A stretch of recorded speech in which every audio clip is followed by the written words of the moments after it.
पूरे जामनगर को रोडों से लेकर एयरपोर्ट तक जाम करने के बाद दी अंबानीज आर बैक विद एक और प्री वेडिंग। पिछली बार सड़कें कम पड़ गई थी, इसलिए इस बार मुकेश जी ने चलती नाव को ही मंडप बना दिया और करा दी अपने लड़के की फ्लोटिंग प्री वेडिंग। मतलब एक बार फिर सारा बॉलीवुड हॉलीवुड गया पानी में। अब इनका जिसका मुजरा देखने का मन करेगा उसे उठवा लेंगे। मुझे कहाँ ले जा रहे हो?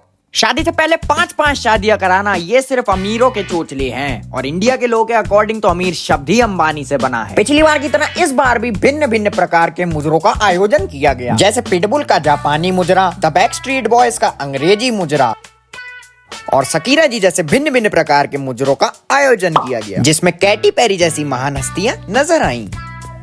अरे अरे ये क्या हो रहा है? तालाब में नोट कहाँ से आ रहे हैं? ये इतने सारे नोट, वो भी एक साथ। कहीं की सरकार बह गई क्या? रुको देखने दो मुझे। ओहो ये बात है, लगता है अंबानी जी ने नल खुला छोड़ दिया। मुझे ना पर्सनली लगता है अंबानी से अपनी बुरी किस्मत संतूर वाली मम्मी से लिखवा के लाए हैं, जिसकी सुंदरता खत्म ही नहीं हो रही, चलती जा रही है। पिछली बार एल्विश मैक्सन पूरी प्री वेडिंग डुबा के ले गए थे सिर्फ एक सोशल मीडिया कॉन्ट्रो से। पूरे 1260 करोड़ की प्री वेडिंग, 1260 करोड़ भाई। इतनी में मेरी 7 पुश्ते 7-7 बार एक साथ शादी कर लें, पर फिर भी पैसे बच जाएंगे। पूरे बॉलीवुड हॉलीवुड से मुजरा भी करा दिया था, पर फिर भी डूब गई। अभी से बुरी किस्मत नहीं तो और क्या कहोगे? हाँ मम्मी मैं पहुंच गया शादी के जहाज पे। नहीं, हर जहाज टाइटैनिक नहीं होता। हाँ नहीं जाऊंगा सलमान भाई के पास। ठीक है, नहीं पहनी मैंने हिरन वाली टी शर्ट, मैं शर्ट पहना हूँ। हाँ नहीं चला रहे सलमान भाई जहाज, कोई नहीं आएगा जहाज के नीचे। अरे ऐसे कैसे बोल रहा है? पानी में सी हॉर्स नहीं होता क्या? पिछली बार की प्री वेडिंग पिटने के बाद इस बार अंबानी जी ने पूरी वेडिंग को ही प्राइवेट कर दिया, नो फोन पॉलिसी इंट्रोड्यूस कराकर। ये शायद इसलिए हुआ है क्योंकि मुकेश जी समझ गए थे कि इस बार भी इनकी कोई खास दाल गलने वाली है नहीं, तो लोगों की प्राइवेसी का बहाना देकर उन्होंने पूरी वेडिंग को ही प्राइवेट कर दिया। पिछली बार मुजरे का सेंटर रिहाना जी ने संभाला था, पर इस बार ये जिम्मेदारी कैटी पेरी को दी गई है, रिहाना जी को लात मारकर। रिहाना के बदले कैटी पेरी। ये कैसे गेस्ट एक्सचेंज हो रहे हैं? 900 करोड़ खर्च करे थे बारात पे, तो बाराती तो पूरे बुलाते, रिहाना को क्यों नहीं बुलाया? प्री वेडिंग तो नाम की है, यहाँ तो ऑडिशंस चल रहे हैं। कौन करेगा बारात में मुजरा के? जो सिलेक्ट होगा वो करेगा असली शादी में मुजरा। कियारा एडवानी, सलमान भाई और रोनाल्डो, दुनिया की एक से एक अमीर ब्रीड आपको इस जहाज पे मिल जाएगी। एक तरीके से इंडिया की 8.9% जीडीपी ही पानी में है। पर इतिहास रहा है, जब जब कोई जहाज अपने अंदर इतना सोना या पैसा लेके रेंगा है तो अनहोनी हुई है। अरे अगर इतने पैसे ना खर्च करते बारातों में तो अडानी जी आगे नहीं निकलते।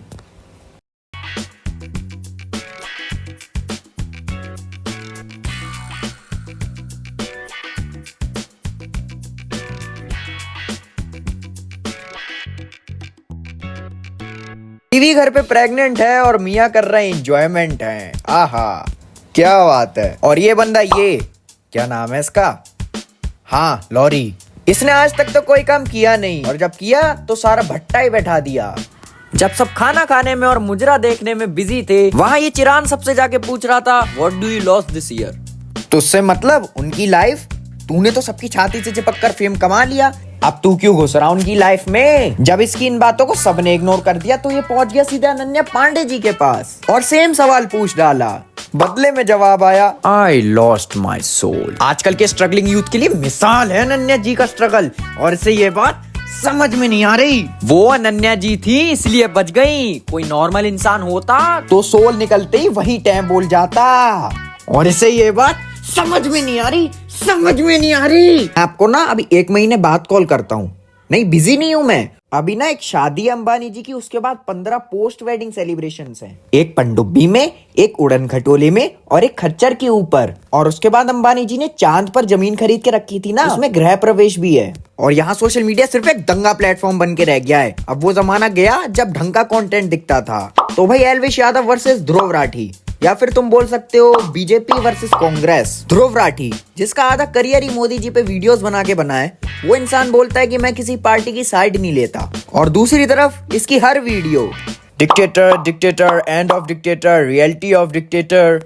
इलेक्शन से 3 महीने पहले से मोदी मोदी मोदी, और अब फिर एक दिन इलेक्शन से पहले माय लास्ट मैसेज।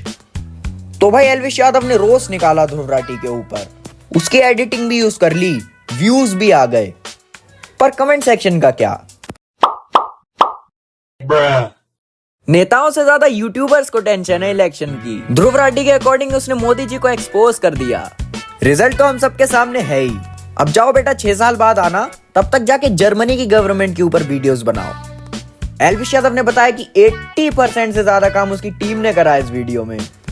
मतलब एंकर है जिनको एक स्क्रिप्ट पकड़ा दी जाती है कि लो भाई आपकी स्क्रिप्ट, आपको ये सब बोलना है, इसके अलावा उनका कोई रोल नहीं होता।